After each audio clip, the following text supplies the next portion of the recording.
First things first, Joakim, how are you? Well, not too bad actually, considering the circumstances. It's not like I've been very busy with concerts, at least. I've been having to do other things. And you? Uh, it's very similar. I'm kind of sick of sitting at home all the time and not being able to go out. But for you as a musician, and this has been your life since you were a teenager, touring around and playing music for people. So having that kind of removed, was that difficult? Yeah, especially when there was a down period for a while there, because we went sent home from tour in March 2020.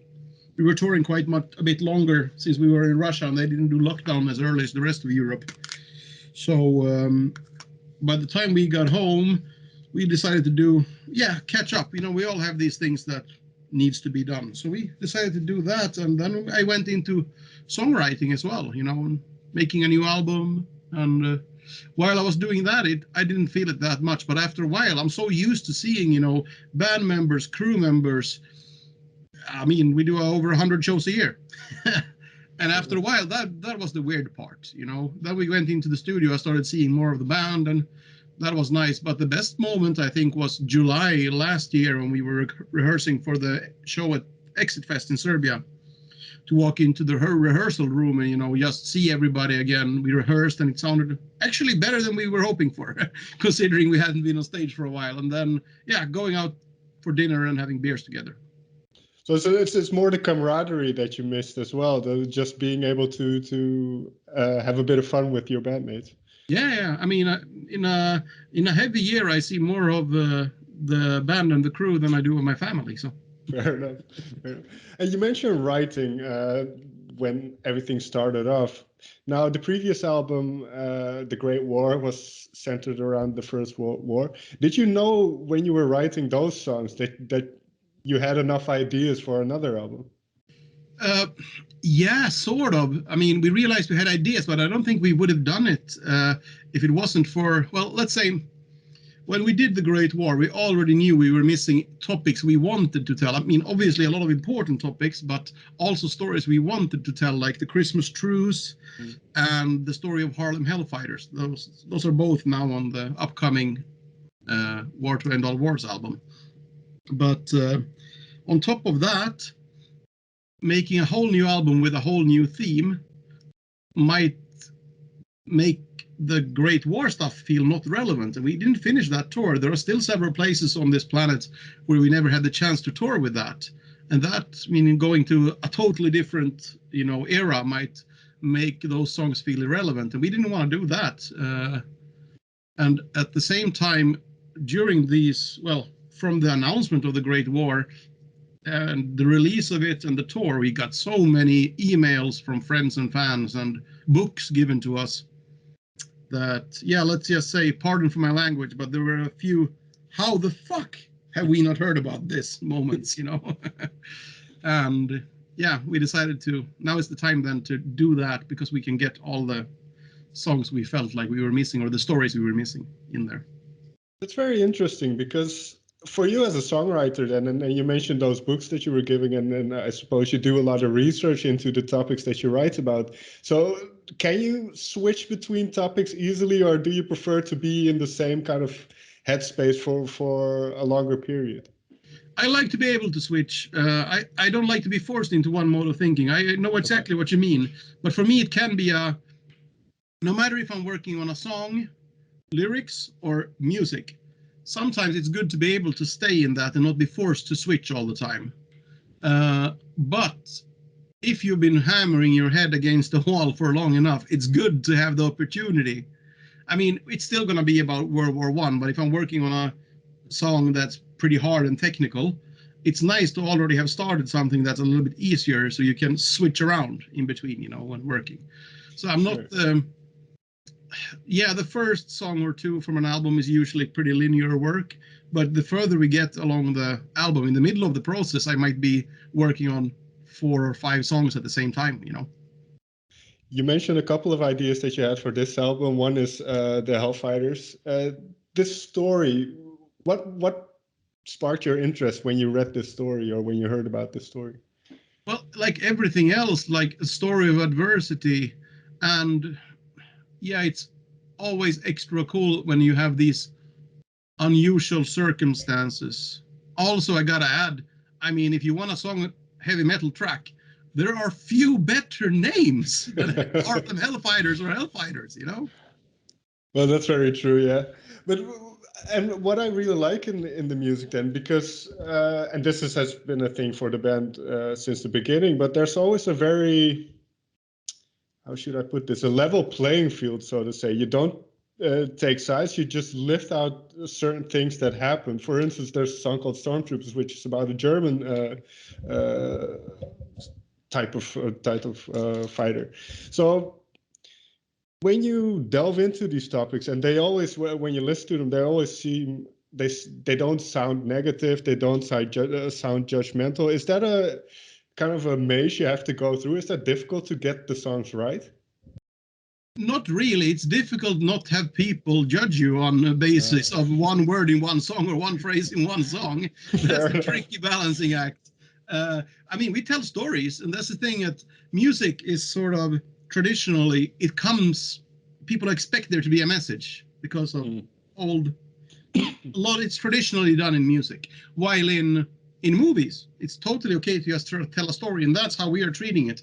We're telling the stories from the point of view we find most interesting, not which one is correct, what's right or wrong. That's not up to us. If we can tell stories that makes people question, how did this happen, why did it happen, maybe that's a good thing.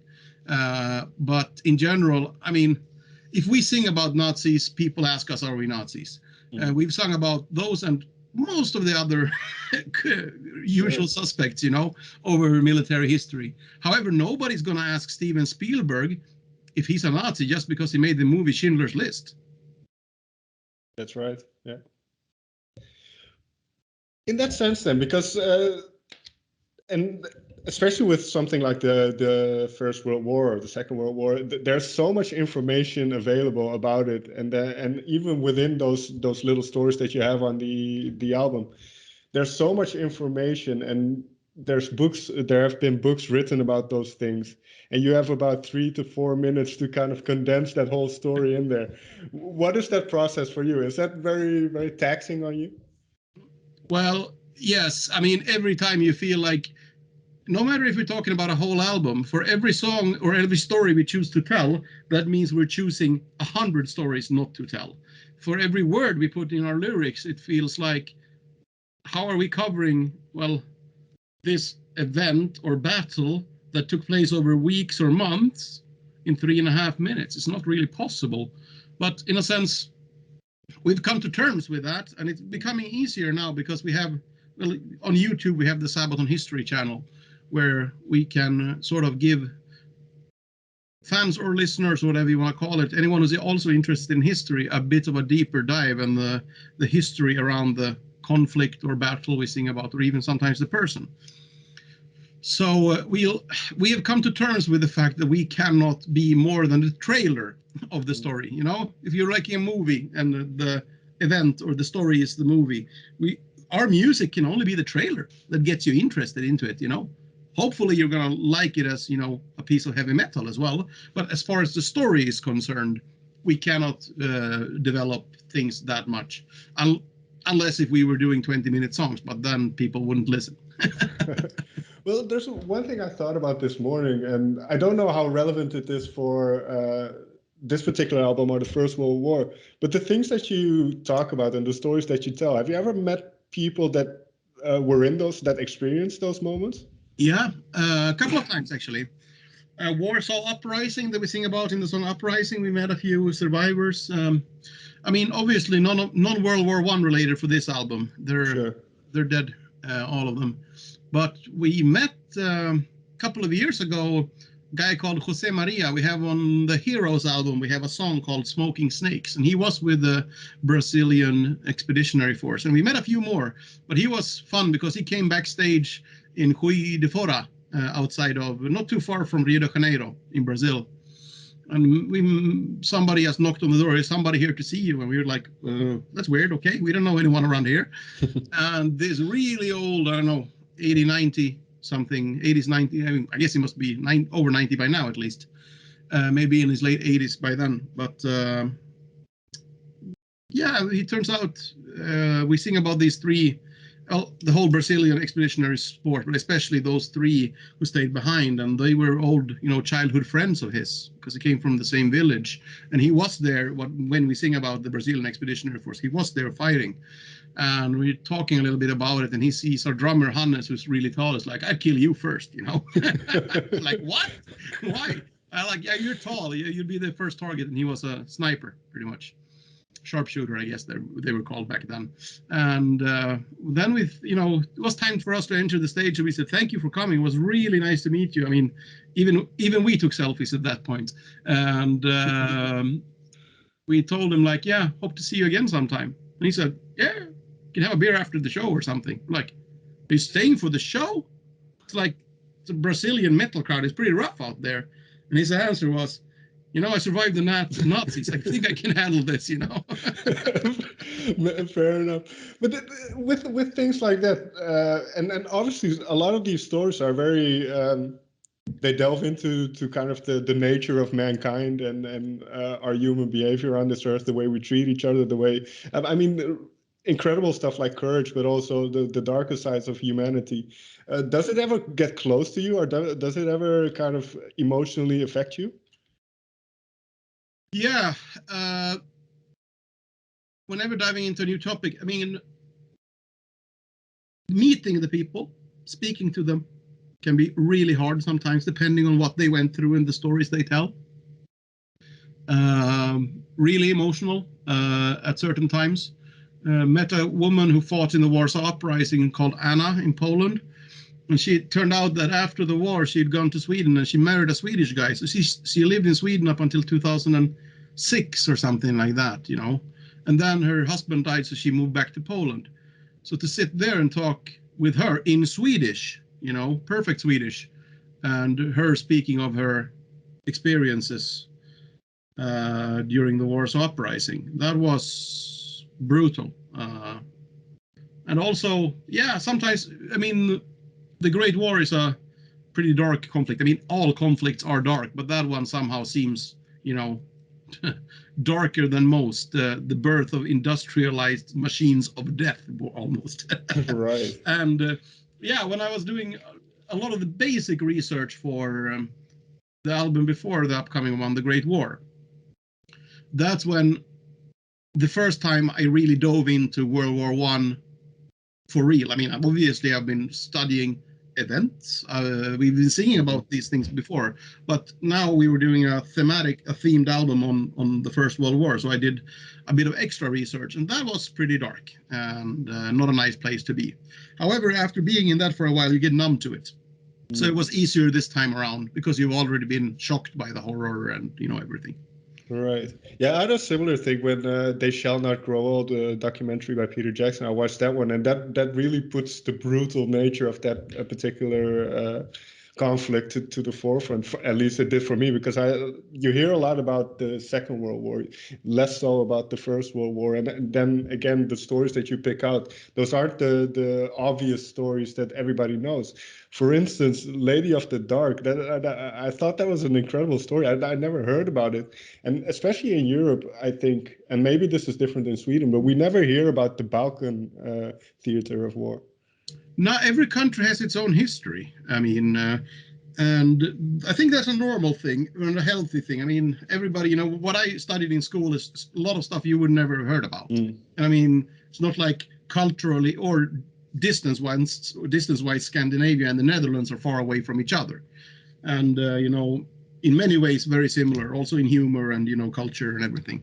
But still, we all have this hugely different history. I mean, there are many things about, Dutch colonial times that every kid in Netherlands knows that I've never heard about. Sure. I'm pretty sure.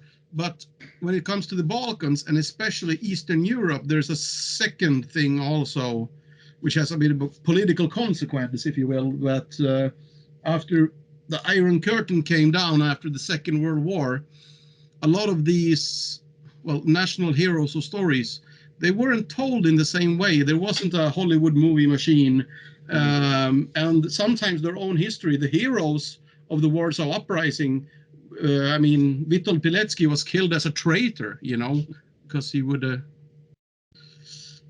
been a possible, you know, what do you call it, rioter, or could have taken down the, what do you call it, well, Soviet-friendly government, or what you will. So a lot of these things were hidden behind language barriers or political barriers, which meant that, well, us who were in Northwestern Europe never got to hear them. With that song in particular, Lady After Dark, because we haven't talked about kind of the musical approach that much, but I really like that riff, the kind of the tone that it sets. So when you have songs, do you have lyrical ideas for songs, or does it work the other way around, where you have certain words and then you think about certain musical elements that would go well with it? It's different for every song, but it's usually music ahead, but we are aware of the context of the music. Sometimes, I mean, sometimes, you know, when you're not writing, especially for an album, but you're collecting ideas, you save them up, and then they are put into context. Maybe it's just a riff, maybe it's just a chorus or something. And then when we're making an album, we feel like, oh, this fits perfect with this story. And then we write the rest of the song together with that. But in most cases, I would say, on this album at least, we will know the conflict or the story, but not the words or exactly how it's going to be told. And that's part of the fun, I guess. And sometimes we have a great song and we have no fucking idea what it's going to be about. So you keep them, and maybe in the future you can it will fit with something. Yeah, exactly. And sometimes we have the great story we want to tell, but we don't have the right music that makes it justice, and it's a perfect match. And then we'll save that music until, that subject until the music arrives, you know. Right. The war to end all wars. The first time I heard that phrase was in the Green Fields of France song. They mentioned that. And in the song Versailles at the end, you kind of go into that as well, that where everybody thought this was so horrible, this will never happen again. And then not even 20 years later, it's the start of even a worse war in many people's eyes. So, and this is something I've been thinking about as well, because there have been some conflicts in Russia and Ukraine at the moment. And I read an article the other day, like this is the closest Europe has been to war since kind of that whole period of the 40s. So how do you feel about war in modern times? Because it seems like, do you think things like the First or Second World War would still be able to happen in modern times? I have no idea, man. You have to ask somebody smarter than me. Fair enough. Well, one thing we should remember that is hugely different. We can't judge people back then on what we know and what we have accessible to us today. Look at especially what we are doing right now. We are able to communicate across borders, across far distances. The further back in time you go, the less the average person, citizen of the nation, what to vote for, or the soldiers who went into battle.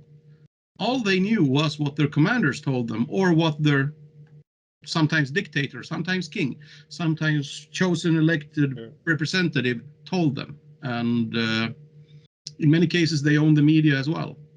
So we can't really sit down and judge somebody else, say, for example, from any conflict for doing that. I mean, obviously doing stupid shit and killing innocents on purpose, that's a whole different ballpark. But how can you know what an individual German soldier thought on the 1st of September 1939 when they were told that Poland has attacked us, we have to retaliate? At that point, what does he know? Can that individual German soldier foresee the Holocaust and everything else that comes after? Sure. So we can't really judge people on what we know today. Yeah, one of my favorite lines from Band of Brothers was one of the guys, Shifty Powers, I think it was, said, well, under different circumstances, we might have been friends. Maybe he liked to fish, I like to fish. We could have been great friends, but it's just the situation that you're put in. And this is kind of like the Christmas truce as well. People were very human to each other, but then the day is over and we go back to fighting again. So it's such an interesting period of time to think about, I think. Final question. I think the tour in Europe was canceled, right? Yeah. Or postponed. Postponed, yeah. But you are playing in Sweden, so what are your kind of how are you looking towards those shows in Sweden? It's going to be fun. I mean, we were supposed to start the Swedish tour in 10 days ago or 11 days ago originally. However, that Sweden just before Christmas changed the rules and regulations, as has been happening all over the world, I guess. Yeah, here, same. It's like, everybody stay inside, and then all of a sudden it's all open, no more pandemic, and everybody behaves like assholes, and there are no restrictions whatsoever, and then it comes back to bite us in the ass. Surprise! And, well, the situation for us then now is we had to rebook. We had to sort of reschedule the Swedish tour first without knowing, and then we found out that the European tour couldn't happen, but we have indications from the Swedish government that depending on how the pandemic goes, we'll be able to start touring in April. So, and the European tour had to be moved, and that is way more complicated because there are several countries and governments to take care of. I mean, dealing with one government is enough, I think. And now we're going through 17, 18 countries. I can't remember. All different rules. All different rules, all different expectations of the pandemic, all different situations on the vaccination front and whatsoever, what cannot and cannot be done. Right. So we have to reschedule. There is a plan for the European. So there's, I think before this week is over, by early next week at least, we should have announced the new dates. Well, hopefully, very soon you get to do what you enjoy most again, and luckily, you still have you get to play a lot. It was quite a lot of shows in Sweden. So, is this the first time in a long time that you did so many shows in Sweden, or do you do this every year or every album? There is no hard rock metal band in history that's done 30 shows in Sweden. Fair enough. It was just a crazy idea we had, why the hell not? We had the possibility, but now it's the second time we're postponing it. We should have done that last year, We should have been done a year ago with that tour. Well, let's keep our fingers crossed, and hopefully this time it will all work out. Joakim, as always, thank you so much for your time. Thanks for having me.